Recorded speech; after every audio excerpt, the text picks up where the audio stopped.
ഉൽപ്പത്തി പുസ്തകം 20-ാം അധ്യായം. അബ്രഹാവും അബിമെലെക്കും. അബ്രഹാം അവിടെ നിന്ന് നെഗേബ് പ്രദേശത്തേക്ക് തിരിച്ചു. കാദേശിനും ഷൂറിനും ഇടയ്ക്ക് അവൻ വാസമുറപ്പിച്ചു. അവൻ ഗരാറിൽ ഒരു പരദേശിയായി പാർത്തു.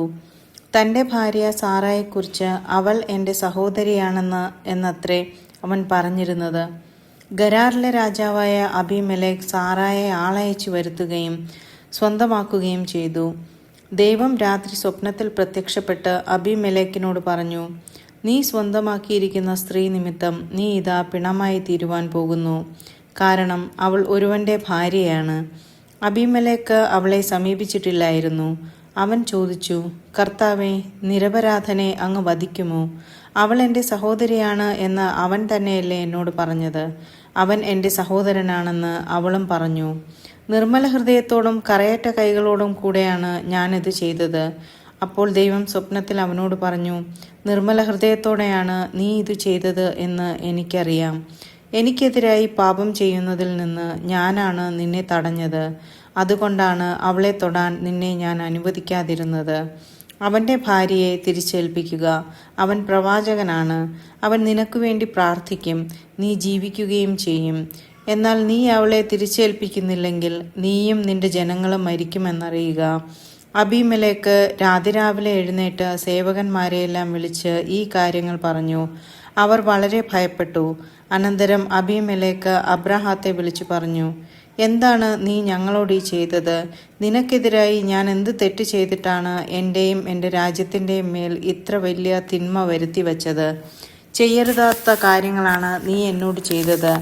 അബിമെലെക്ക് അബ്രഹാത്തോട് ചോദിച്ചു, ഇത് ചെയ്യാൻ നിന്നെ പ്രേരിപ്പിച്ചത് എന്താണ്? അബ്രഹാം മറുപടി പറഞ്ഞു, ഇത് ദൈവഭയം തീരെയില്ലാത്ത നാടാണെന്നും എൻ്റെ ഭാര്യയെ പ്രതി അവർ എന്നെ കൊന്നുകളയുമെന്നും ഞാൻ വിചാരിച്ചു. മാത്രമല്ല, വാസ്തവത്തിൽ അവൾ എൻ്റെ സഹോദരിയാണ്, എൻ്റെ പിതാവിൻ്റെ മകൾ. പക്ഷേ എൻ്റെ മാതാവിൻ്റെ മകളല്ല. അവൾ എനിക്ക് ഭാര്യയാവുകയും ചെയ്തു.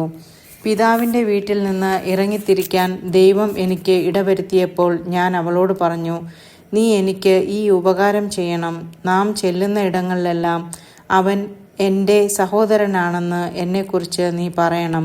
അപ്പോൾ അബിമെലെക്ക് അബ്രഹാത്തിന് ആടുമാടുകളെയും ദാസിദാസന്മാരെയും കൊടുത്തു. ഭാര്യ സാറായെ തിരിച്ചേൽപ്പിക്കുകയും ചെയ്തു. അവൻ പറഞ്ഞു, ഇതാ എൻ്റെ രാജ്യം, നിനക്ക് ഇഷ്ടമുള്ളിടത്ത് പാർക്കാം.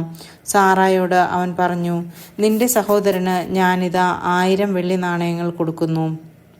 നിന്റെ കൂടെയുള്ളവരുടെ മുൻപിൽ നിന്റെ നിഷ്കളങ്കതയ്ക്ക് അത് തെളിവാകും. എല്ലാവരുടെയും മുൻപിൽ നീ നിർദോഷയാണ്. അബ്രഹാം ദൈവത്തോട് പ്രാർത്ഥിച്ചു. ദൈവം അബിമെലെക്കിനെയും ഭാര്യയെയും വേലക്കാരികളെയും സുഖപ്പെടുത്തി. അവർക്കെല്ലാവർക്കും സന്താനങ്ങളും ജനിച്ചു. കാരണം അബ്രഹാത്തിൻ്റെ ഭാര്യ സാറായെ പ്രതി കർത്താവ് അബിമെലെക്കിൻ്റെ അന്തഃപുരത്തിലെ സ്ത്രീകളെയെല്ലാം വന്ധ്യകളാക്കിയിരുന്നു. ആമേൻ.